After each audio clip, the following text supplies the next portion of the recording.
Hey, how's it going, guys? This is your boy Hazzed, and today we're going to be taking a look at the new Battle for Azeroth revamp of Blood DKs. Now, I personally believe that it was a good idea for the devs to revamp Blood DK just for the simple fact that the spec/rotations felt very clunky and the survivability felt very lacking compared to what it used to.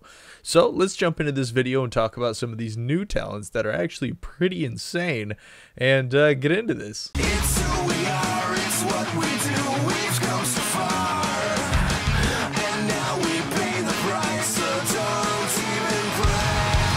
The world is breaking down, and I cannot leave the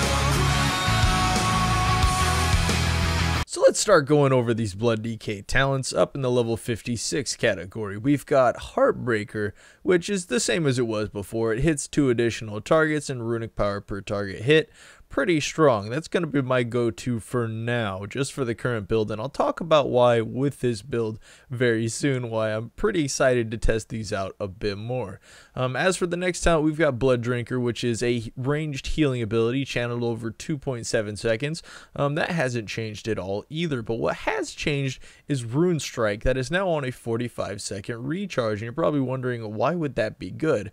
Well, the main thing about this ability is it generates 1 rune. Not only is it a Rune Strike now, but it's definitely taking the place of Blood Tap that has been removed from the talent tree, and that's how you're going to generate extra runes if you want/need to. But my personal favorite's definitely going to be Heartbreaker, at least for the dungeon situation, just for the simple fact that there's a ton of AoE. Hitting more targets, getting more runic power is going to give me more healing in the long run, and you'll see why soon with some of these next talents.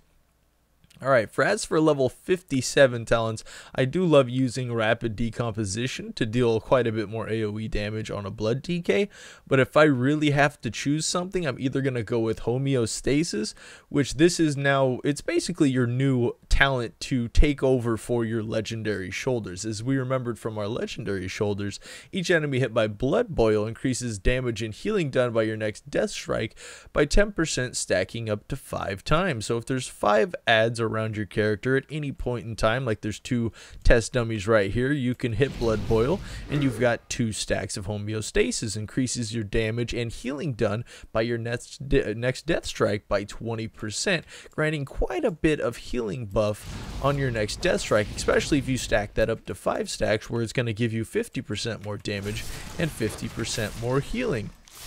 Really going to be able to cap off your health with that big Death Strike right there, and obviously if it crits or something, it's going to hit even harder. Now we have other abilities, like we could be taking Consumption, which is probably what a lot of Blood DKs are very excited for, is to see Consumption back. But my personal opinion is Homeostasis probably going to be the go-to for Mythic Pluses and stuff, but Consumption is on a 1-minute cooldown and it hits pretty hard. Would I say it's extremely good? I'd say every minute it is, but Homeostasis is obviously going to give you better consistency and better overall healing for your Blood DK class. Moving on to level 58 talents, we've got Will of Necropolis, which damage taken below 35% health is reduced by 35%. It's kind of like an anti-death mechanic that's going to reduce damage taken when you're about to die. Fairly good for tanking, and the other things we got in here is Anti-Magic Barrier, which reduces cooldown of Anti-Magic Shell by 15 seconds and increases duration and amount absorbed by 30%. Fairly good for casting mechanics, things along those lines, but my personal opinion with tanking, it's not going to do too much. Maybe more of like a PvP talent later on. And we also got Rune Tap, which reduces all damage taken by 40% for 3 seconds. It's a fairly strong ability, but I wouldn't say it's that great just because of the timer on it isn't very amazing. So I'm definitely going to go with Will and Necropolis. Also can proc more often than Rune Tap. Rune Tap has to be timed correctly. I'm not 100% sure if it consumes a global cooldown at this second or not, but we'll find out a little bit later on. As for the level 60 talents, usually in big Mythic Pluses or dungeons, I like running Tightening Grasp just to reduce the cooldown of Fiend's Grasp by 30 seconds, making it a 1.5-minute cooldown, which is really good for AoE situations. We also got March of the Damned, which was in our talent tree beforehand, which just Wraith Walk lasts 100% longer, breaks stun, snare, and root effects when cast. It breaks stun now? It breaks stun now. It breaks stun now. I was thinking it was almost exactly the same. Like, they never do anything. But no, that is actually another way Blood DKs can get out of stun. They have multiple ways, 3 ways out of stun currently. They can Shriek it, IBF, or pop March of the Damned to get out of stuns. That is crazy. Never would have expected that. That's going to be pretty OP. But my favorite out of the talents is Grip of the Dead. Now, you're probably thinking, why Grip of the Dead? Why? In PvP situations, this just kind of blows my mind. Blood DKs have what I would call one of the best slows in the entire game out of any classes in the entire game, because this Death and Decay applies a slow every time it hits. So think about a shaman or a druid or something along those lines that are going to either get out of your slows or find ways to, you know, speed up a little bit. Now, this ability, when you throw it on a target, hits for 90% slow. 90%, 90. You're only moving at 10% speed if you're caught in this this Death and Decay, and it goes down each second. So it starts at 90%, 1 second goes by 80%, another second goes by 70%. You imagine trying to get away from a Blood DK that has like 80-70% slows on you? It's not going to happen. He's going to get off quite a bit of healing on you before you're able to get away, and if you get away, he grips you back, stuns you, throws another one down within the next 15 seconds, and again, you're slowed for 90%. The stopping power that this presents is insane. It's absolutely insane. If you think about it, Blood DKs now have a better slow than Frost DKs. That's kind of interesting to think about right there. As for the level 75 talents, we've got Foul Bulwark, which each charge your bone shield increase your maximum health by 1%, which also increases your passive healing base percentage heals, which is fairly good. But I personally like the ability Ossuary. Now, it changed a bit from what it was before. Ossuary before, I believe, I gotta look what it did actually. Hold on here. Okay, while you have at least 5 bone shield charges, the cost of Death Strike is reduced by 5 runic power. Additionally, your maximum runic power is increased by 10. I mean, it's not an amazing buff, I'd have to say. Like, it's not that great to begin with, but they reworked the talent. The talent now, your bone shield store up to 5 additional charges, so you get 15 stacks of bone shield. And your maximum runic power is increased by 25. Now, why is this important? Well, being that your bone shields generally cap off at 10. I mean, it used to be that if your bone shield lowered below 10, it would start reducing the effectiveness, but that does not have an effect now. But stacking up to 15 times instead, it's going to be a lot harder to knock that off, which once that's knocked off, you're going to lose a lot of haste, and you're also going to lose a lot of armor rating.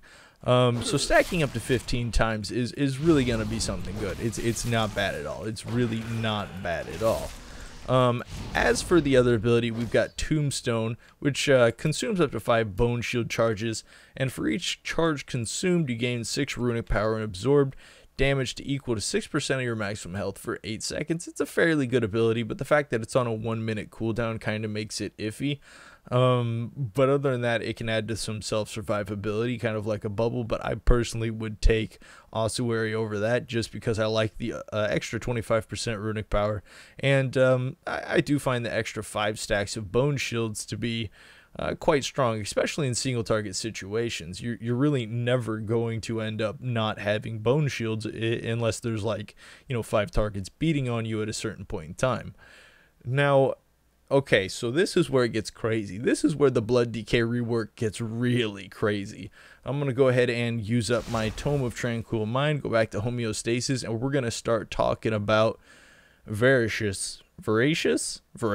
Yeah, Voracious. Alright, so Death Strike grants you 15% leech for 6 seconds. Think about this for a second.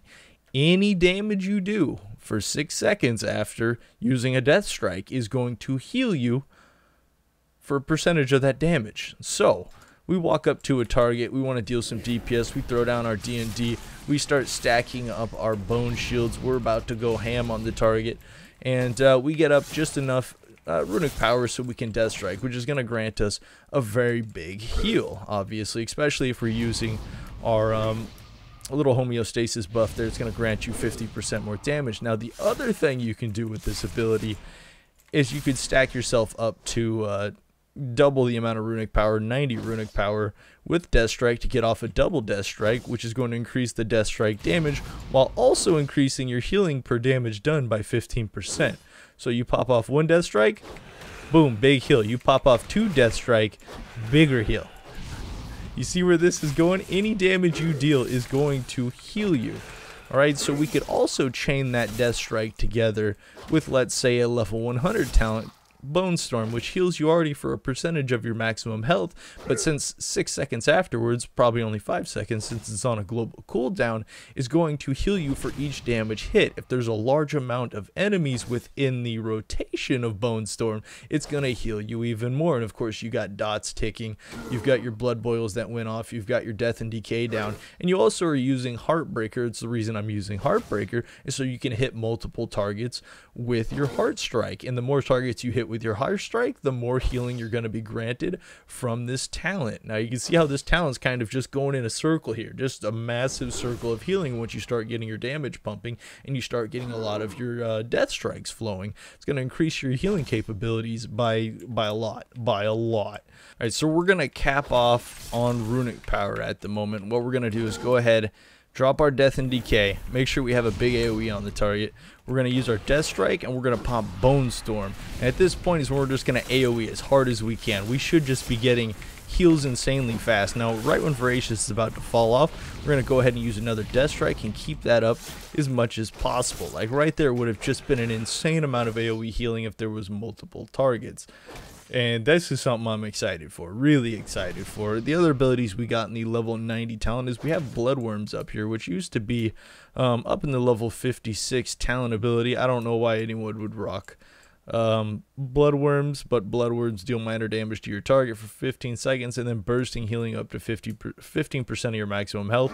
If you drop below 50% health, your Bloodworms will immediately burst and heal you, which is kind of like a save, I guess you could say. But overall, I would take this the other talent. We're sticking with that talent. That talent is amazing. And also we got Marked for Blood. Obviously, when enemies damage you with auto attacks, it's going to heal the victim for 2% of maximum health. Fairly good for consistency in PvP, but PvE wise, I would definitely take Voracious over that. As for the other level 100 talents, we got Purgatory and Red Thirst, which Red Thirst I believe used to be either in the 57 or 58 level talent category, which reduces the cooldown of your vampiric blood by 1 second per 10 runic power spent.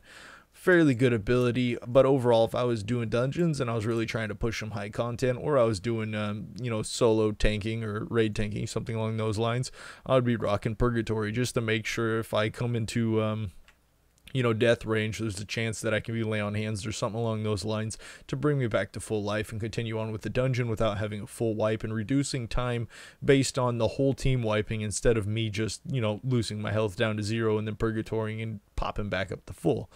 So, you know, that's just kind of a nice little save to have in dungeons. But overall, I gotta say, the rework is intense, and I'm pretty sure a lot of you Blood DKs are seeing these talents and just being like, wow, I can't wait, because I'm excited for Blood DKs, and I play a Blood DK once in a while on Mythic Pluses when people need me to, but overall I don't play it too much. But this actually makes me want to play it a little more when it comes to dungeon situations, because Voracious is such a crazy talent. It is insane, the possibilities with this talent. Now you could also imagine popping consumption after popping a death strike off and granting you extra healing based off of consumption damage that you're already going to do, plus 15% extra more based on the leech damage that you're going to be dealing once death strike grants you 15% more leech for 6 seconds. So, I hope you guys enjoyed this little update on Blood DK. I really enjoyed this little rework they did. I can't wait to see what this is actually going to do inside dungeon situations, what it's going to do inside tanking situations. So let me know down in the comments below if you guys want me to test out some dungeons or something using this new Blood DK spec. I can go ahead and do that. I believe there's 4 different dungeons we can do at the moment, going from Altar Dazah, we got Freehold, and we got Motherlode, and we got Tol Dagor, which, I mean, they're okay dungeons. I hope they unlock some more soon. But yeah, let me know if you want me to tank some stuff like that. Leave a like down below if you enjoyed this video. Comment if you have any questions about Blood DKs or anything you see about this talent tree that I may have missed. And of course, subscribe for more DK, just some more DK content coming out, guys. So I hope you enjoyed. Until next time, this was your boy Hazzed.